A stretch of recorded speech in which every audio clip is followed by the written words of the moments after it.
Hey everyone, welcome to my channel. तो हम आ गए हैं फिर से क्लास 8th का चैप्टर लेकर, कार्डोवा पब्लिकेशन का chapter number 4, metals and non metals. और हम इसमें काफ़ी पार्ट्स कर चुके हैं। आज हम पढ़ेंगे रिएक्शन विद वाटर से। So metal reacts with water and displaces hydrogen from water to form metal hydroxide और metal oxide and hydrogen gas.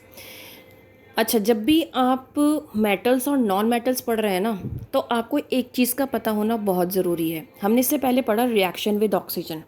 तो आपको पता होना चाहिए कि कौन से मेटल को रिप्लेस करके क्या बन रहा है और कौन सी गैस निकल रही है। जैसे कि आप रिएक्शन विद वाटर कर रहे हो, तो यहाँ पर क्या हो रहा है कि हाइड्रोजन को कि जब मेटल रिएक्ट कर रहा है वाटर से, तो वो क्या कर रहा है, डिस्प्लेस कर रहा है हाइड्रोजन को वाटर में से, और क्या बना रहा है, हाइड्रोक्साइड या मेटल ऑक्साइड बना रहा है, लेकिन हाइड्रोजन गैस को रिलीज कर रहा है। तो रिएक्शन विद वाटर में या तो हाइड्रोक्साइड या फिर मेटल ऑक्साइड कह सकते हैं, वो बनेगा और हाइड्रोजन गैस रिलीज होगी। ये आपको पता होना बहुत ज़रूरी है, ठीक है। Some metals react with cold water, some with hot water and some other with steam. So सब मेटल्स का रिएक्ट करने का तरीका भी अलग है। जैसे कि हर एक इंसान का नेचर डिफरेंट होता है, उसी तरीके से हर एक मेटल का नेचर डिफरेंट होता है। कुछ ठंडे पानी से रिएक्ट करते हैं, कुछ गर्म पानी से रिएक्ट करते हैं, या फिर कुछ भाप से ही रिएक्ट कर जाते हैं, ठीक है। तो हम इसी को लेकर एक एक्टिविटी परफॉर्म कर रहे हैं, ठीक है। यहाँ पर आप देख सकते हैं, to show that a metal react with water to form hydrogen gas, कि जब भी मेटल रिएक्ट करेगा वाटर से, क्या बना रहा है वो, हाइड्रोजन गैस। ये चाहे आप इसके नोट्स बना लेना, लेकिन ये इतने इंपॉर्टेंट पॉइंट्स हैं जो मैं आपको बता रही हूँ। अगर आपने ये कर लिए ना, तो आपका ये चैप्टर चुटकियों पे है, ये फिंगर्स पे है आपका, ठीक है। थिंग्स क्या नीडेड है, a sodium metal, a filter paper, a 250 ml beaker, a knife, blue and red litmus paper and water. So method क्या होगा, cut a small piece of sodium with the help of knife. आपको पता होना चाहिए कि sodium बहुत soft होता है, तो हम इसको क्या करना है, नाइफ से कट करना है। ये हमने अभी जब पीछे प्रॉपर्टीज़ पढ़ी थी तो उसमें बताया था, ठीक है। And remove the kerosene by pressing the piece between the folds of a filter paper. और रिमूव करो केरोसिन को, ताकि उस पीस को फिल्टर पेपर के बीच में रखे, ऐसे करके उसको केरोसिन जो उसके अंदर है उसको निकालो। आपको मैंने बताया था, क्योंकि ये बहुत जल्दी आग पकड़ता है, तो इस वजह से इसको केरोसिन में रखा जाता है बहुत जल्दी, सोडियम, तो इस वजह से इसको केरोसिन में रखा जाता है। तो यहाँ पर हम फिल्टर पेपर के बीच में केरोसिन इसको इसके सोडियम के पीस को रख रहे हैं, और इसमें से जो एक्स्ट्रा केरोसिन है उसको निकाल रहे हैं।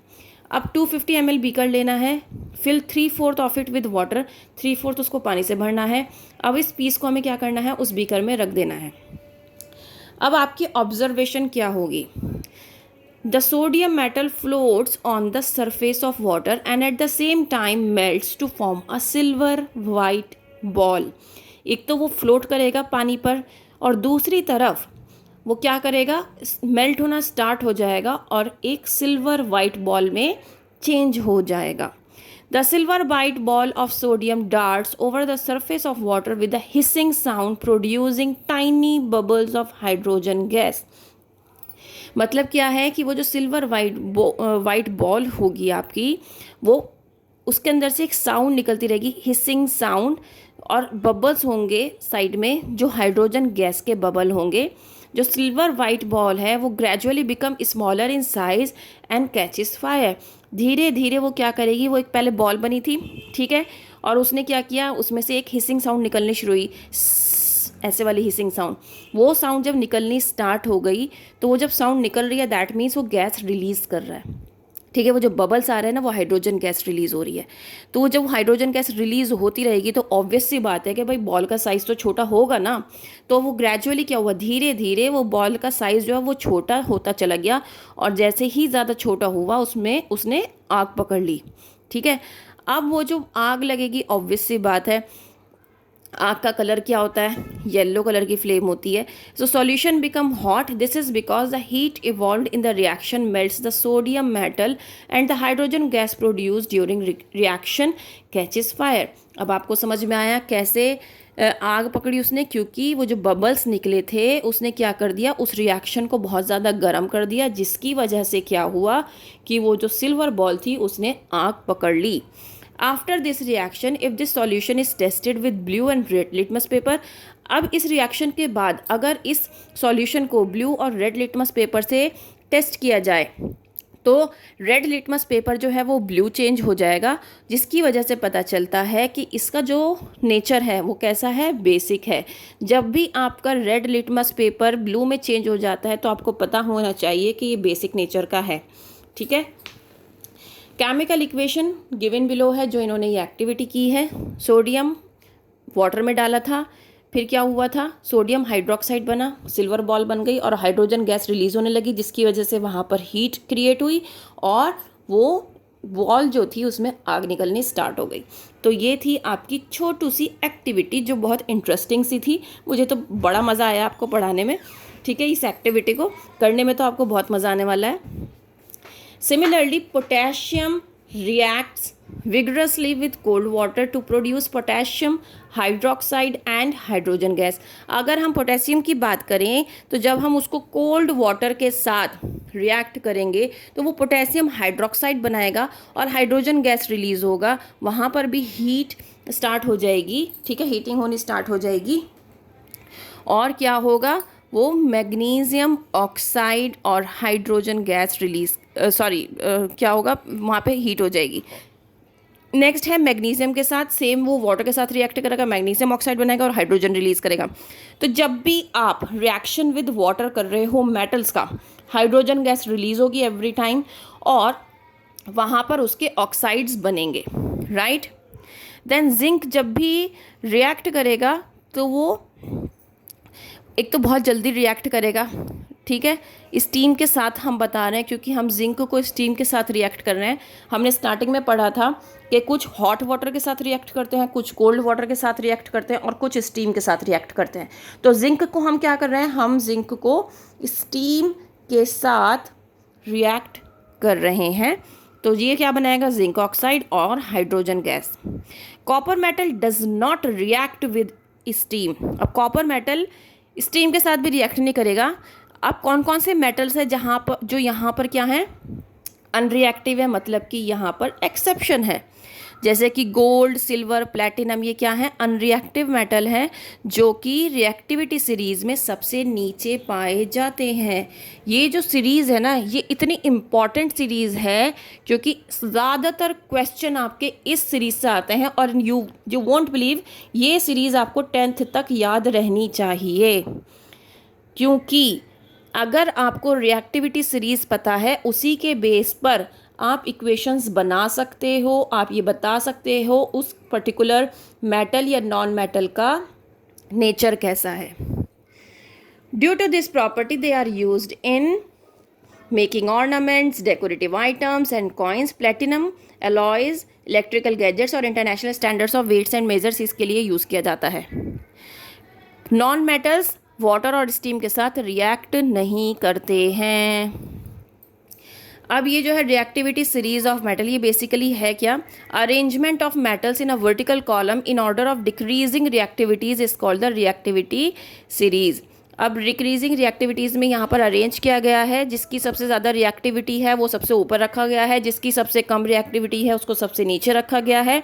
जब हम इस तरीके से किसी भी मेटल को हम क्या करते हैं, अरेंज करते हैं, तो ये क्या कहलाया जाता है, रिएक्टिविटी सीरीज़ कहलाई जाती है।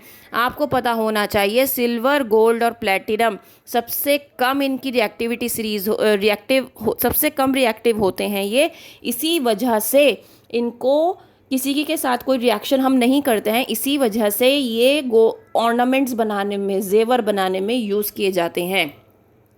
रिएक्शन विद एसिड, HCl, ये हम बहुत कॉमन सुनते हैं। एसिड हम अपने घर में, आपने देखा होगा आपकी मम्मी अब कई बार बाथरूम धोने में या फिर कोई गंदी जगह साफ़ करने के लिए एसिड का यूज़ किया जाता है। तो अब हम यहाँ पे पढ़ेंगे कि मेटल्स के साथ अगर हम एसिड्स को रिएक्ट करवा रहे हैं तो हमें क्या मिलेगा। ठीक है। तो हमें यहाँ पर भी क्या मिलेगी, हाइड्रोजन गैस मिलेगी, और जिसके साथ हम रिएक्ट करवा रहे हैं उसके साथ हमें एक सल्फेट सॉल्यूशन मिलने वाला है। जैसे अगर मैं जिंक के साथ सल्फ्यूरिक एसिड को रिएक्ट करवाऊँ तो मुझे जिंक सल्फेट और हाइड्रोजन गैस मिलेगी। देन अगर मैं मैग्नीशियम प्लस सल्फ्यूरिक एसिड के साथ करवाऊँ तो मैग्नीशियम सल्फेट और हाइड्रोजन मिलेगा मुझे, सॉरी आपको ये नज़र नहीं आ रहा है, तो यहाँ पर मुझे हाइड्रोजन गैस मिलेगा। ठीक है, तो इस तरीके से क्या होगा, जिसके साथ मैं रिएक्शन करवाऊंगी उसी का मुझे पर्टिकुलर मुझे सल्फेट मिलेगा और हाइड्रोजन गैस मिलेगी। नाउ यहाँ पर क्या है, आपकी एक्टिविटी है to show how metals and non metals react with dilute acid. So dilute acid के साथ किस तरीके से मेटल्स और नॉन मेटल्स रिएक्ट कर रहे हैं। तो यहाँ पर आप देख सकते हैं बहुत सारी टेस्ट ट्यूब्स ली गई हैं और हर टेस्ट ट्यूब में अलग अलग मेटल्स और नॉन मेटल्स डाले गए हैं और एसिड डाला गया है। अब आपको क्या करना है, आपको देखना है कि कौन क्या देगा, कौन कैसे रिएक्ट करेगा। तो अगर आप यहाँ पर ये टेबल देख सकते हैं, मैग्नीशियम मेटल जब रिएक्ट करेगा हाइड्रोक्लोरिक एसिड से तो कैसा लगेगा, और रिएक्शन है ना, burning matchstick is brought near the mouth of the test tube. तो इन्होंने क्या किया है, हर एक मेटल और नॉन मेटल के साथ ये एक्टिविटी की है, और किसके साथ क्या हो रहा है ये आपको पता होना बहुत ज़रूरी है। ये जो छोटी छोटी चीज़ें हैं ना, ये बहुत इंपॉर्टेंट हैं। अगर आपको यही नहीं पता कि मैग्नीशियम के साथ कैसे रिएक्ट कर रहा है, एल्यूमिनियम के साथ, आयरन के साथ, तो आप किसी भी क्वेश्चन का आंसर नहीं कर पाओगे। अब देखो हम ये वाली एक्सरसाइज करते हैं, इससे आपको आइडिया हो जाएगा मैं क्यों बोल रही हूँ। पहला क्वेश्चन है metals react with oxygen to form. हमने अभी पढ़ा था कि मेटल्स ऑक्सीजन के साथ हमने पिछली वीडियो में पढ़ा था। तो मेटल्स जब रिएक्ट करेंगे ऑक्सीजन के साथ तो क्या बनाएंगे, वो हमेशा बेसिक ऑक्साइड्स बनाते हैं। ठीक है, देन उसके बाद आता है iron reacts with hydrochloric acid. ये हमने अभी अभी ये वाली एक्टिविटी में मैंने बताया है कि ये टेस्ट ट्यूब में, और ये वाली यहाँ पर ये जो टेबल है ये आपको पढ़नी है। तो ये क्या करेगा, ये हमेशा आपको हाइड्रोजन गैस रिलीज करेगा। सल्फर रिएक्ट्स विद ऑक्सीजन तो क्या बनाएगा, sulphur dioxide. Metals react with water to form hydrogen gas, ये तो हम अभी पढ़ के हटे हैं। Which of the following is the most reactive metal, most reactive कौन सा होगा, जो रिएक्टिविटी सीरीज में सबसे ऊपर होगा। सबसे ऊपर कौन सा है, पोटेशियम। तो पोटेशियम क्या हो गया, सबसे ज़्यादा रिएक्टिव मेटल हो गया। तो आप अब समझ सकते हैं कि ये चीज़ें जो मैं आपको बता रही हूँ ये बहुत इंपॉर्टेंट हैं। चाहे आप इसके नोट्स अलग से प्रिपेयर कर लें, ये इतने इम्पॉर्टेंट हैं कि ये आपका पीछा 10th क्लास तक नहीं छोड़ेंगे। ठीक है, उम्मीद करती हूँ कि ये आपके लिए हेल्पफुल रहा होगा। बाकी का चैप्टर हम नेक्स्ट वीडियो में करेंगे क्योंकि अब हमें रिएक्शन विद बेसिस पढ़ना है। ठीक है, सो तब तक के लिए bye, and please like share and subscribe.